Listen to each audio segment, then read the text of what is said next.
You ask Tiger to solve. This deals with linear equations with one unknown. The final result is a equals 9. Let's solve it step by step. Swap sides. Group all constants on the right side of the equation. Subtract 40 from both sides. Group like terms.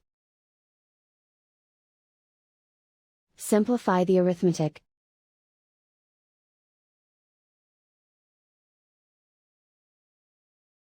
Isolate the a. Divide both sides by -3. Cancel out the negatives. Simplify the fraction. Cancel out the negatives. Find the greatest common factor of the numerator and denominator.